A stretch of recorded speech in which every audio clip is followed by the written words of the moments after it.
Welcome alpha. கர்த்தராகிய இயேசு கிறிஸ்துவின் நாமத்தில் உங்களை வாழ்த்துகிறேன். இந்த 91ஆம் சங்கீதம் ஒரு வாழ்க்கையில் ரொம்ப முக்கியமானது.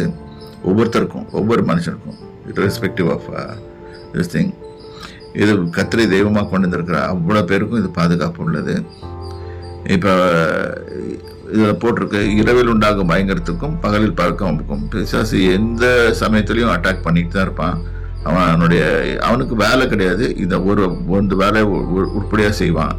ஆனால் நம்ம பாதுகாக்க வேண்டியது நம்ம கடமை.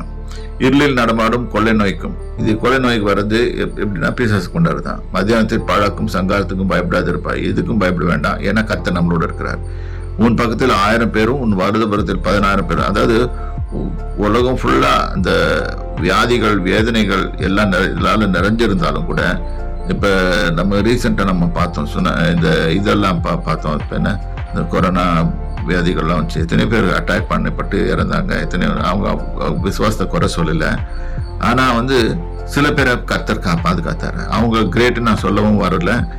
ஆனால் நம்ம ஞானம் உள்ளவர்களாக இருந்து வேத வசனத்தை கெட்டிமாக பிடித்து கொண்டால் கர்த்தர் அதான் போட்டிருக்காரு, உன் பக்கத்தில் 1000 பேரும் ஒரு 10000 பேர் விழுந்தாலும் அது உன்னை அணுகாது, உன் கண்களால் மாத்திரம் நீ இதை பார்த்து துன்மார்க்கருக்கு பலனை காண்பாய். சம்டைம்ஸ் இதோட மோசமாக கூட நடக்கும். மோசமான சில காரியங்கள் பிசாசினால் கொண்டு வரப்படும்.